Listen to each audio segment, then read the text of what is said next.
Disclaimer. No data subjects were harmed in the making of this podcast.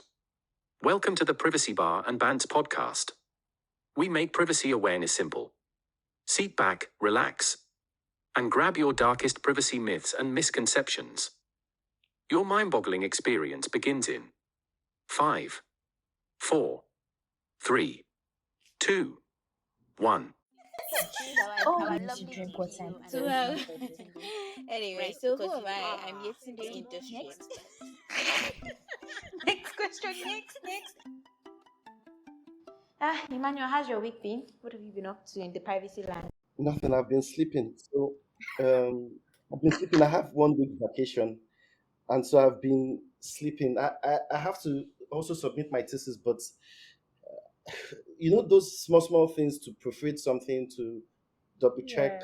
It's really difficult. That's the boring part of the work, right? So Yeah, this is what I've exactly. been doing, but I'm sleeping a lot, eating a lot.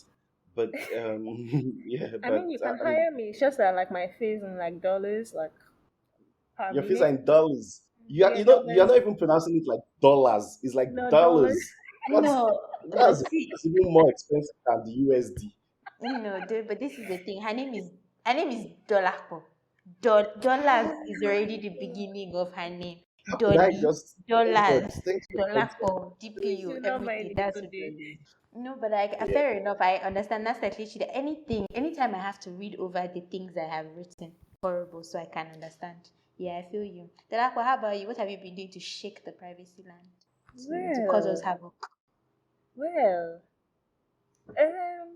writing, honestly, I've been doing like a lot of work around deceptive designs, and it's just, well, it seems like the phase I'm currently in. So yeah, just more writing and research around that, right? So, but yeah, that's just it.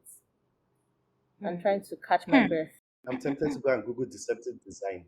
But yeah, I think this is something that would be interesting.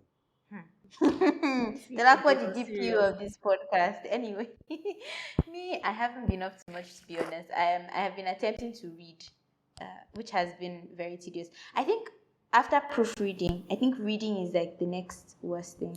Misha, Again, for me, hire my services. I am very available to work for you Do guys. you read on behalf of other people? I don't understand. I can read I my don't face to you understand. guys. It's not your fault. It's not But your yeah. fault. It's not your fault. Anyway, before we move on, I think we should introduce the Oga that we have on this podcast, the Our industry amazing leader. guest. In fact, I don't even know if amazing is a Global big enough thought adjective. leader. Wow. Global, this is the actual global thought leader. In fact, he's I can say he's is one of the people responsible for setting up privacy in the whole world. I'm joking. That one was an Privacy exaggeration. champion. You guys have another guest. Yes, you, Emmanuel. This is all you. So let me just attempt to give you guys a view of who Emmanuel is. So Emmanuel has all the coveted accolades in his title.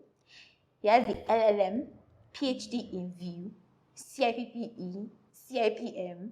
Then he now also has FIP.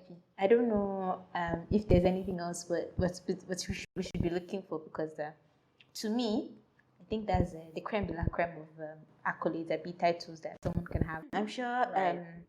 I know, right? Not only that does he have all of these things, he's actually a privacy pro. So he has basically ticked all the boxes, from privacy counsel to consultant, privacy manager, even to the most coveted data protection officer. So Dolapo, I'm sorry, we have to I move can you imagine and if we your were like in a DPU physical title. audience now, people will be standing and clapping like, Look, just in fact, let's give him our applause.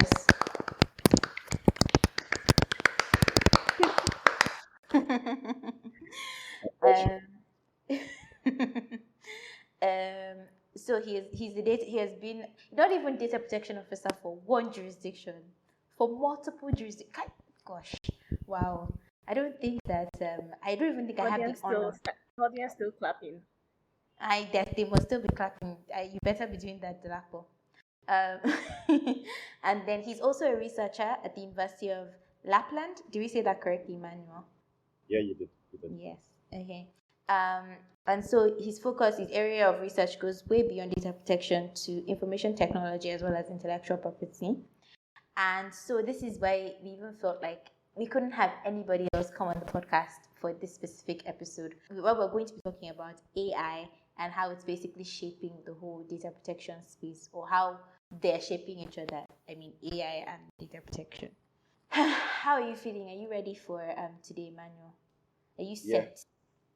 No, but Are you I sure? Yes. think Emmanuel should like take a few minutes to also talk about like his privacy journey or his because a lot of people just you know want to know. So yeah, I think just tell us how you fell in love with this field and why you continue to go in this direction. Okay, fell in love is a very big term, but I would say I think initially, right, I I went out of Nigeria to study for a master's in Germany, in IT and IP law. And I think I remember vividly saying to myself in Lagos back then, "Don't worry, this IP, that's their business. Is this IT, that's their business. It's this IP law that is my interest." But of course, when I started studying, it was right before the community. It was just at the moment the GDPR was adopted in the EU, and then we had the 2 year period for it to come into force. And so the master's course was actually a data protection law intensive, um, in Germany, and also in the second semester in Finland.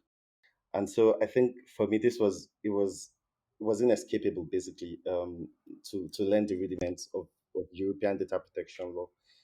And I think there was also a timing thing, at that time. And then I just found myself taking up a privacy role, as a matter of course, because it was, I think, what I was most confident in, or was my strongest area of expertise at the time. And then I took some certifications, got a privacy role as an intern, and then it just kept on going from there. I think there was also a lot of reading, and Yeah. learning from colleagues and from other lawyers. So I think that one of the underrated parts for me, one of the factors that has influenced my career largely for me, is having an academic side to it, is pursuing a PhD, right? Because in pursuing a PhD, I have had to read books I don't want to read, and then I've had to my PhD dissertation is ongoing, is an article based dissertation, which means that I have to publish articles. And so I've had to write articles and then take them out to be reviewed by peer reviewed journals before publication. And if you ever pass through that process, right, it could be very tough, from getting very tough comments from two independent reviewers that you don't know.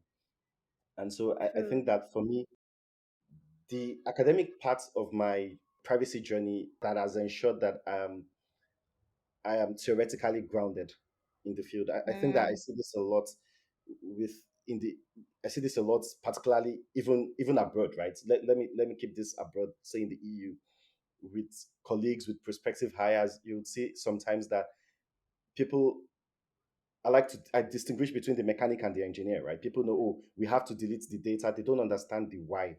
They don't understand the rationale behind the law. Whereas there is actually a rationale, right, that also enhances the enforcement of the action.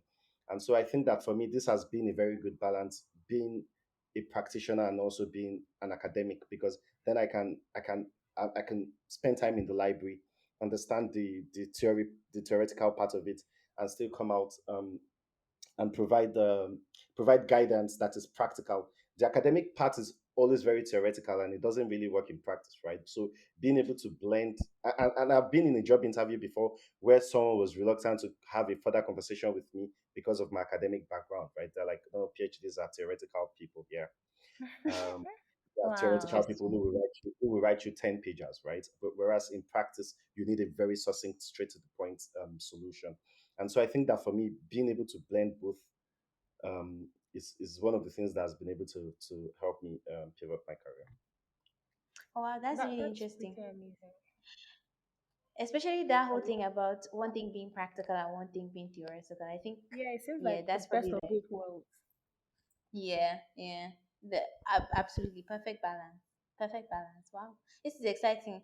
Dolapo, do you think that we have a future in this? Just here listening to Emmanuel and So should we go and bag Breathe. PhDs now? For now, we're just gonna breathe. Breathe, baby, breathe. Fair enough, fair enough, fair enough. Emmanuel, remember when I sent you? I don't know if you actually, because you know you're a busy person. I don't know if how much time you took reading the email I sent you, but you have promised us unintentionally that you'll be giving us one myth that you'd really like to bust on this Mhm. episode. I'm hoping that you'd have something that is juicy for us. So, Emmanuel, would you like to share your one big myth that we should all be like I you? think that the for me one big myth, and I dare say that so privacy myths generally could be jurisdictional, right? So what is a myth, Mm-hmm. for instance, in in an African context may not be a myth in a European context, or Yeah. in an Asian context, or in a True. Chinese context.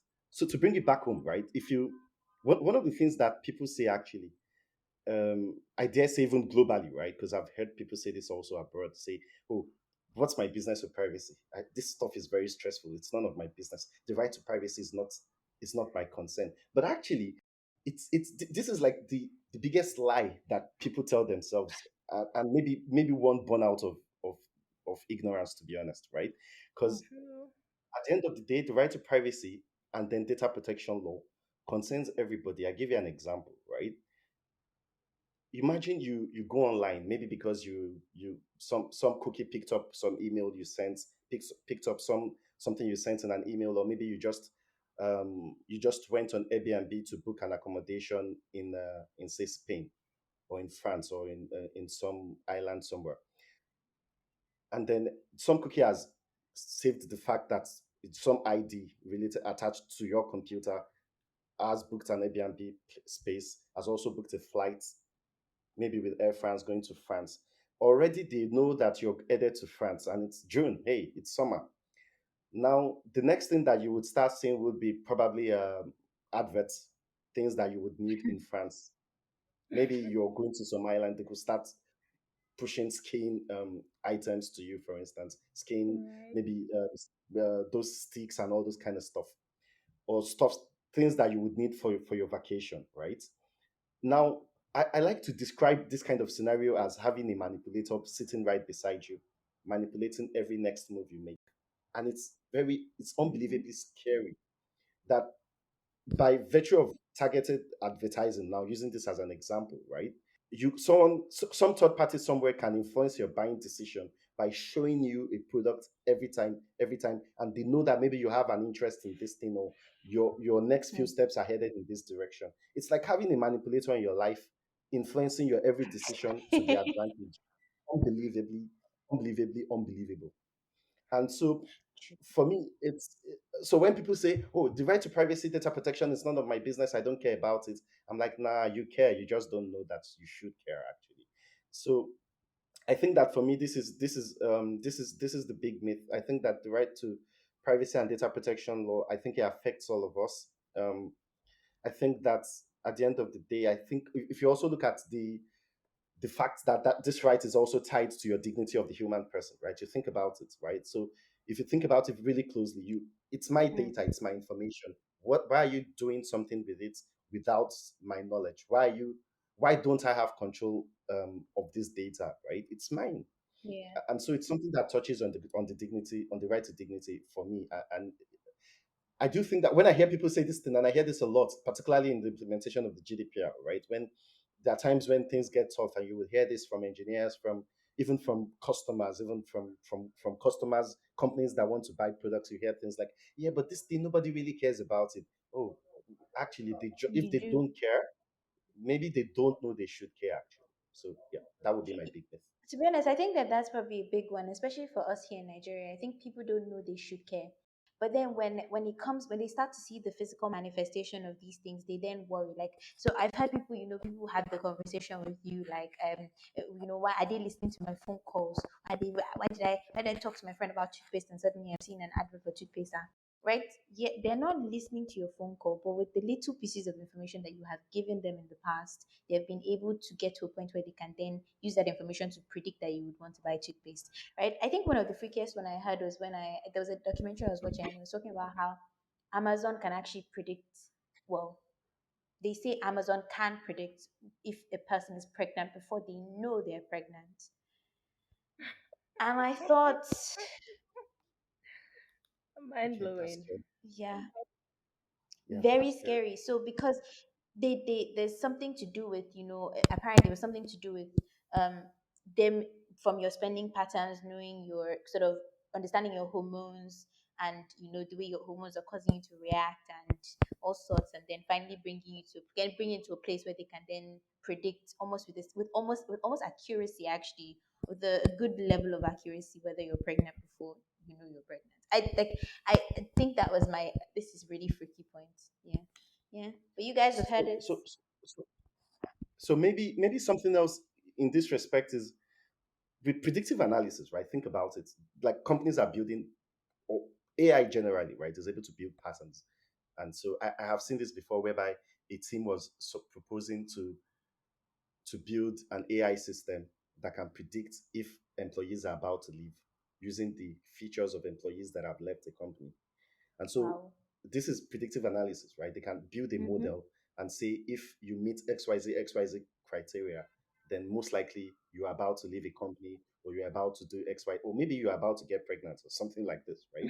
It sounds very ridiculous, but I think that for me, if you look at the amount um, of intrusion that can happen in one's life, you would see that actually the right to privacy data protection is really, really, really important. Yeah, I think it would be really naive to say, oh, I don't care for this right, or I don't need this right. I think it would be really naive. Yeah. No, I I mean, I I I, I totally agree. 100% myth busted. You guys have And heard it here I first. think for me it's funny because just 2 weeks ago, someone still asked me, I have a beef with you privacy people. Like, why is this so important? And I'm just like, you know what? I'm not gonna do this with you, but I'll send you articles to read. Simple articles. Like, break it down. Privacy for dummies. I'll send you. You need to educate yourself. But I know, moving on to like our next segment, right? This is like a segment usually happy to when it's being done to others, but not when it's like the other way around. Because like our rapid fire session. So drum rolls. So yeah, so the rapid fire session is like you get a minute to answer as many privacy related questions as possible, right? Yetunde will put up a timer, and so actually we'll throw as many questions at you as quickly as we can. And because you're already an expert, we're sure that you have like no problem answering all. And then we have a leaderboard where at the end of like the first season, right, we'll see who like has like the highest score. So we know that you're going to have the highest score, so we're not even dragging with you, but we leave it at that. Yetunde, are you ready? That's it. So just to give you a little moral boost, last time we did this segment, it was Dolapo and I like against each other, right?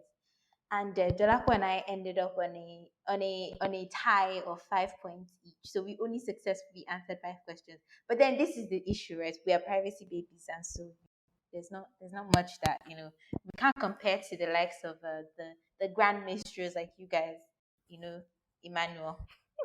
This is a setup. Yeah? This is a setup. Don't worry, the questions are not hard. Okay, Dolakwa, are you going to turn on the timer for us, and then I'll fire the questions, or how should we do Okay, it? let me. Emmanuel, you look like you're nervous. Very nervous. Very nervous. I'm saying a prayer. But see, if this doesn't go well, I think Dolakwa takes the blame.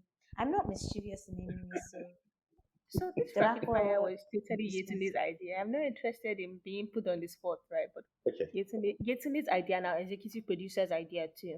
So I'll throw him under the bus too. I think you should. Thank you. But Thank you yeah, very I'm much for I'm that. ready. So um, Okay, Emmanuel, are you ready? Emmanuel, are you ready? Oof, yeah, I'm ready. Okay. Okay, Dolakwa, count Timers. us down.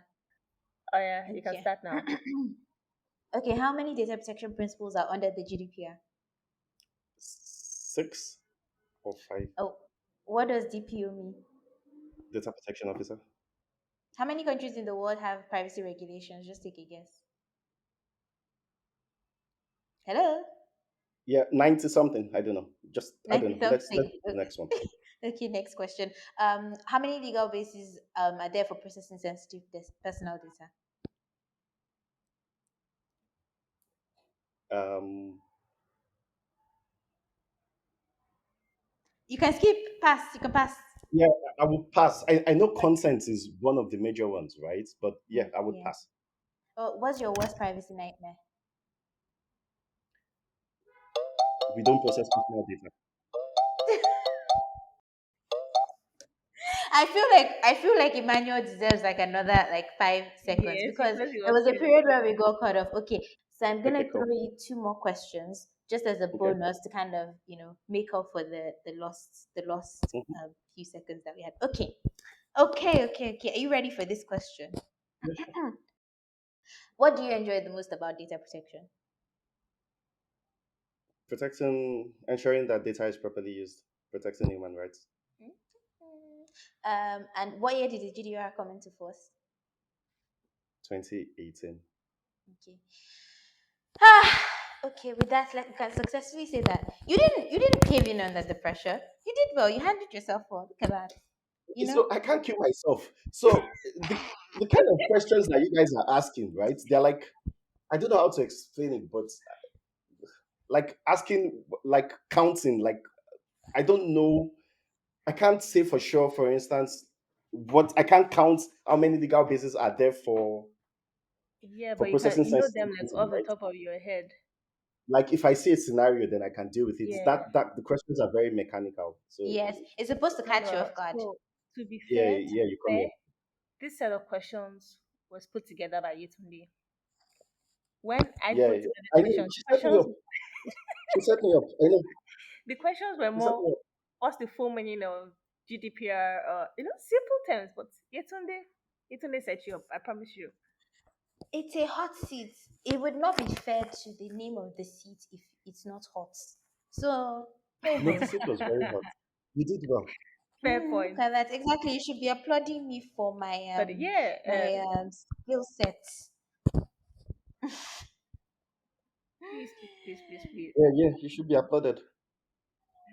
But yes, Emmanuel Hmm. had three So, how many points. questions did Emmanuel get?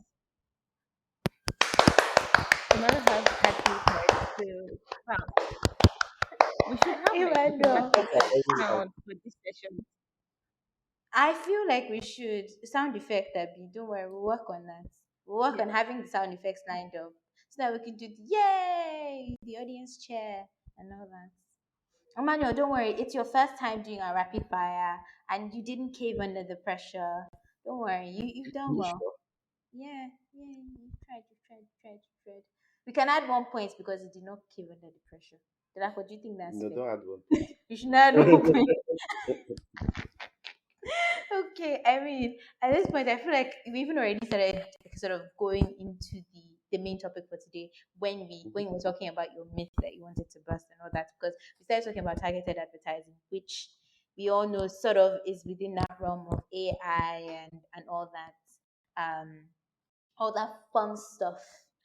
So I guess the first thing that I would like to ask, like as a favor to us as privacy babies that we are, and to everybody that's listening, Emmanuel, can we ask you to do us the great honor or the great privilege or help of demystifying AI? So, like, can you just break it down to us? What is this AI thing? How does it work? How does it even affect my life?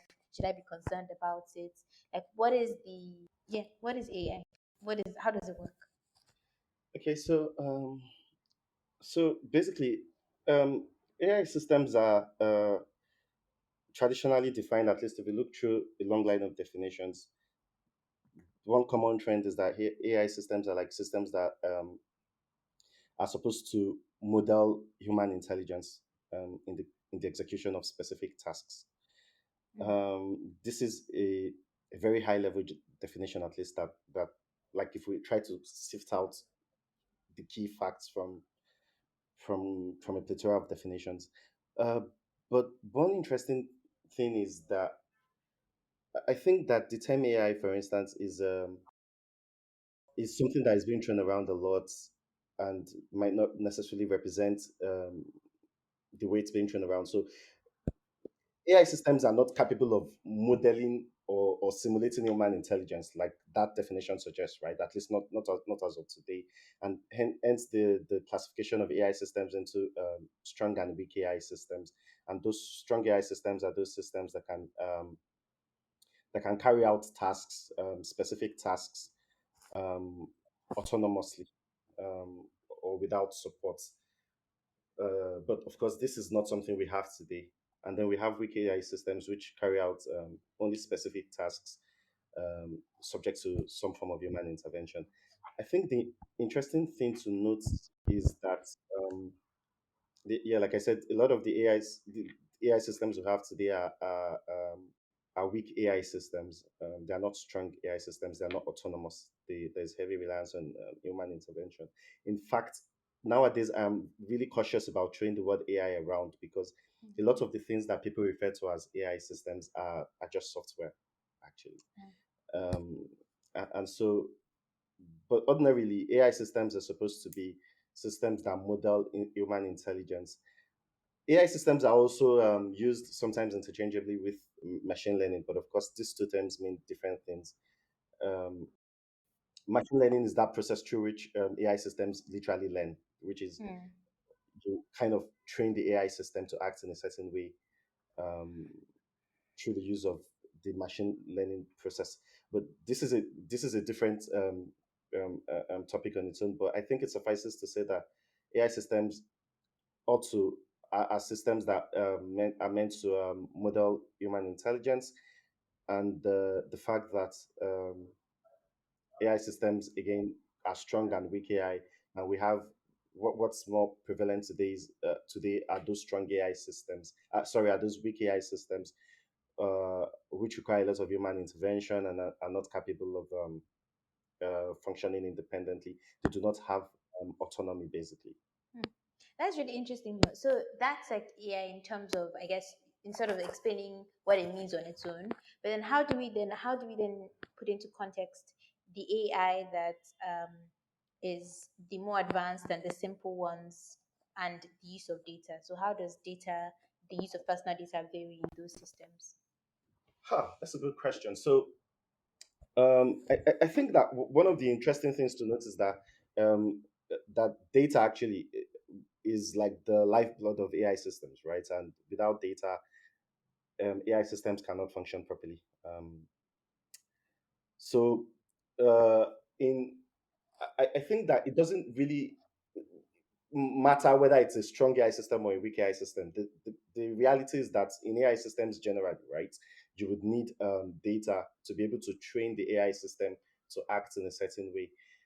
And so I recall that one of the execs at said that the difference between what we call AI today and what was in the 70s, for instance, is the presence of more data today or the Hmm. availability of more data, Hmm. not necessarily an improvement in the technology itself. So to come back to answer your question very specifically, in most cases, right, you would see that for AI systems to function, there has to be data being used to train the AI system. I give you an example, or there has to be data passing through the AI system in some way or some form. So I give you a very maybe basic example with um, with autonomous vehicles, right?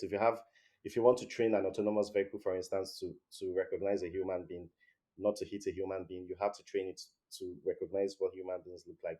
Hmm. That's training them with different kinds of races of human beings, Yeah. um, physical appearances of human beings, maybe in people wearing the burqa or wearing some turban or something like this. There has to be the AI system has to be specifically trained to be able to identify people. The same thing happens with if you have, for instance, a robot that is being used, for instance, in a medical sense or as a medical assistant or something. They have to be able to understand when to pick what is a spatula. There's a lot of training that goes on using data, using images, to be able to make the AI system um, recognize the recognize the activity they are supposed to carry out, practice the activity repeatedly, and be able to then be able to act accordingly. I think Another simple example of this could be virtual assistants, right? There's a lot of training that happens here for them to be able to communicate with you when they that trained basically to hear a response and respond, or provide the tailored response to that comment that they get. So it's a lot of data. So I was saying that I read somewhere, right, that rather than trying to control the input, so because most of the current data protection laws we have tries to control at the source. So what is personal data is the way to limit the scope of what you do with it. All the principles, data limitation, storage limitation, purpose limitation, data minimization, all those things seek to sort of control the raw data, right?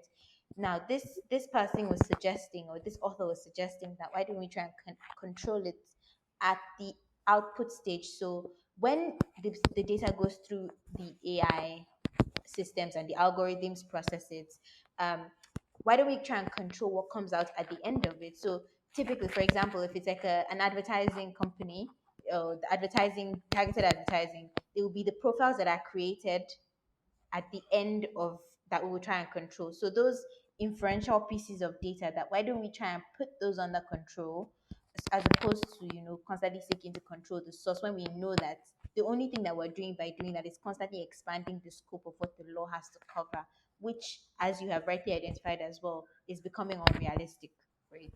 So this is just another like point of view. How do you So feel about that? the problem with this approach is,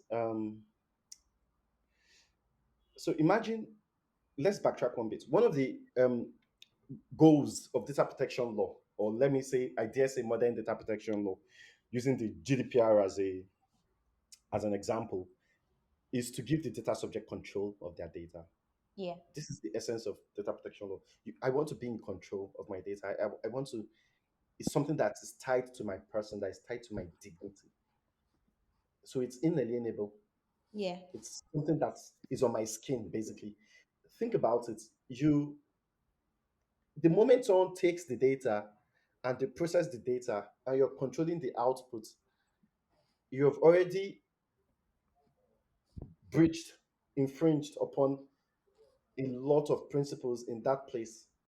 Some people don't need the data to come out, they don't need output. They just want to build something internally that they will use using your data.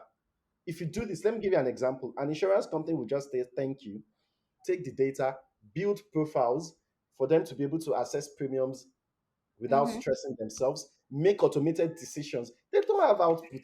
That's all. They'll just say, thank No, you. no, no. But so Mm. this point of view is that those profiles are the outputs. So that's the result of having you subjected my data to processing, right? That's the result, right?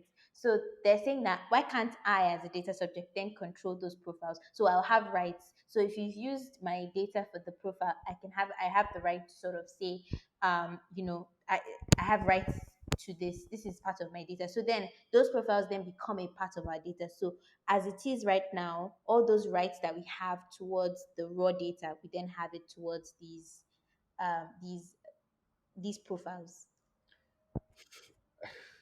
Yeah, I see. Yeah, I will still be very worried because an AI system could have reached the decision, for instance, that someone cannot is not physically could have wrongly reached the decision that someone is not eligible for something they're eligible for, and Hmm. then it's part of your profile. And then now, an AI system has determined that maybe someone is not physically fit, has erroneously determined that someone is not physically fit to carry out XYZ tasks or to take up a job. Now, this is part Hmm. of their profile.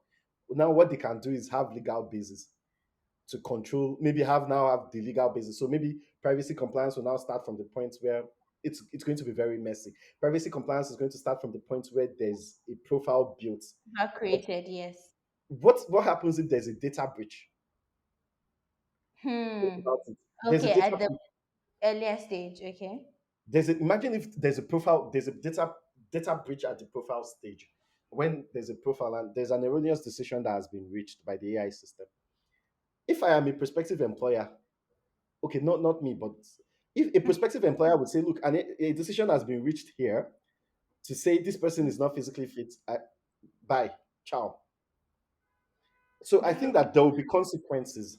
I will be very worried. Also, I think that there will be a lot of alteration, or let me say, there will be too much alteration of data protection law principles. like foundational data protection law principles.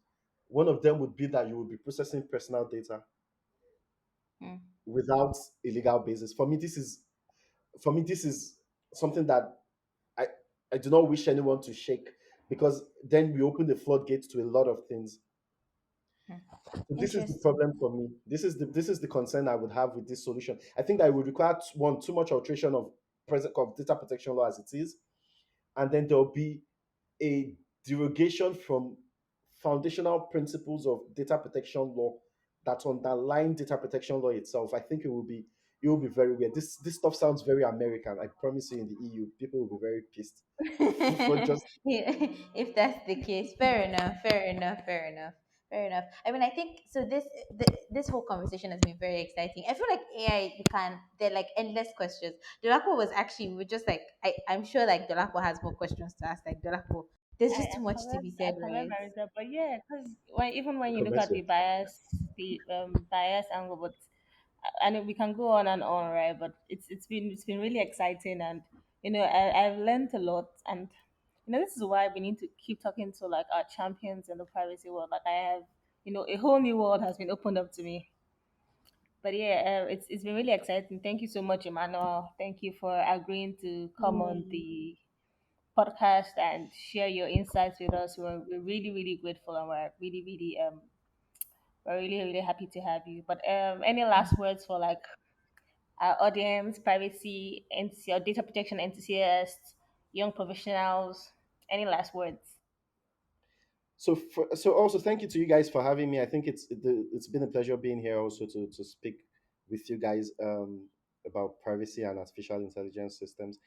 So for privacy enthusiasts, I think that Nigeria specifically and Africa generally does need a lot of privacy professionals. I think that for me, I think that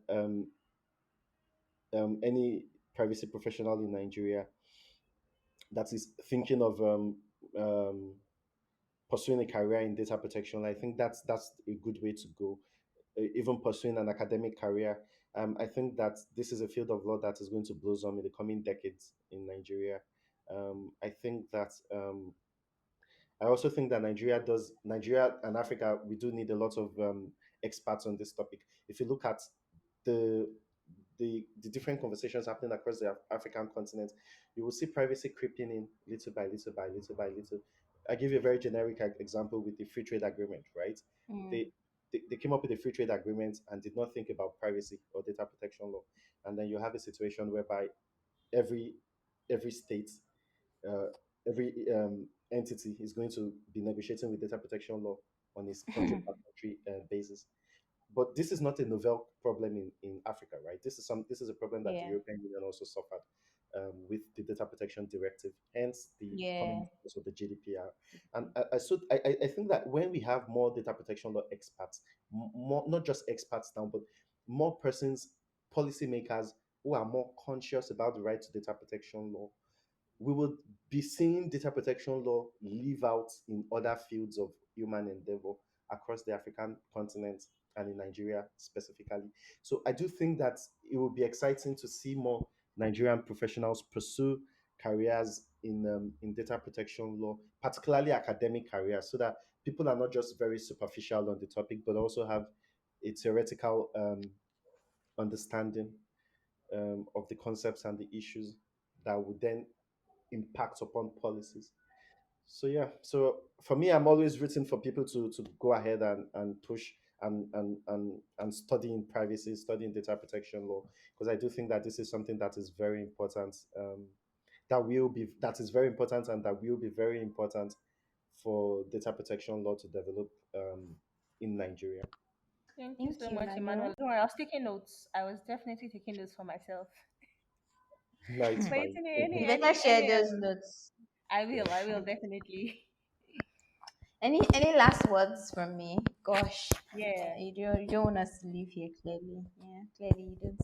You know I never have last words. I only have more words. I'm joking, but yeah. And thank you so much for having you, Emmanuel. I think we've had such an exciting episode. Like we look forward to having you again on the podcast. Yeah, and We won't then have rapid fire. no, we will.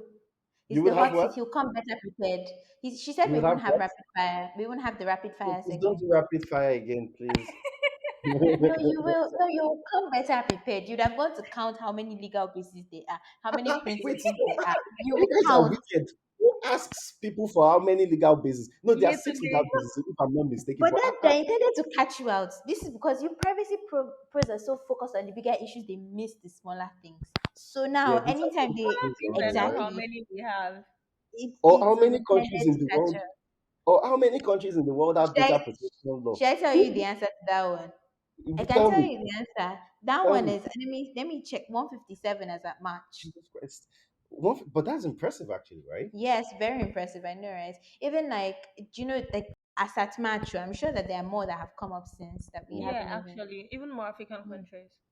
mm. Yeah, yeah. It's an exciting time for privacy professionals I in think the so. world I think so. generally. I think also for young professionals, right? Maybe I can make an economic argument.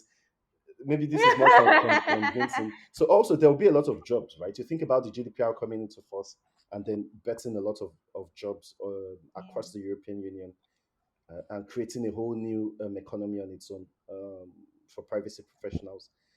Working it as consultants, setting up businesses, setting up apps and products and services, acting as representatives. I think that there's a whole new market, a whole new world that is going to be born for privacy professionals. So, if in case anyone was not convinced by my, please go and study argument. There's money to be made. Study privacy, you will make money. couldn't have been better said.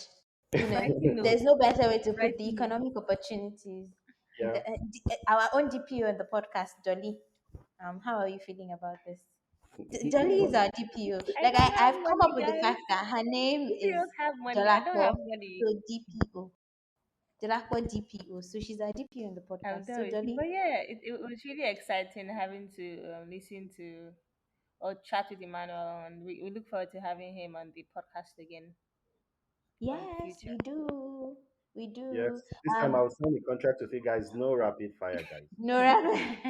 Anyway, if you guys want to catch Emmanuel, you can catch him on his LinkedIn. Please go and stalk him, stalk his publications. I can't lie. I feel like I was just disguising earlier. I've actually read at least two or three of your articles. Haha. I was in disguise earlier. I have. So you were Thank you, doing and that, they're so they're thanks pretty for coming. impressive. They're pretty impressive. So you guys should catch Emmanuel on his LinkedIn. Is at Emmanuel Salami on LinkedIn. I don't know if his other social medias. Emmanuel, do you want to tell us your other accounts? Please, no, People shouldn't stick to stalk. LinkedIn, please. Stick Please. to LinkedIn. You Okay. guys have heard it. Stick to LinkedIn. All right. I think we can sign out for this episode. Thank you Thank so you so much. much for being here, Emmanuel. Thank you, guys. It's been a pleasure. Anyways, until next time. Yeah, you it remains our lovely DPO and I, Yetunde. This episode was sponsored by Ikigai Innovation Initiative and was brought to you by Tech Hive Advisory. And a big shout out to our executive producer, Ridwan Oluyede, associate producers, Dolapo and Yetunde. This podcast was edited by Ayonfe Aino, shout out to her, and our podcast associate Victoria Adaramola, and graphics by Okwe Abujade.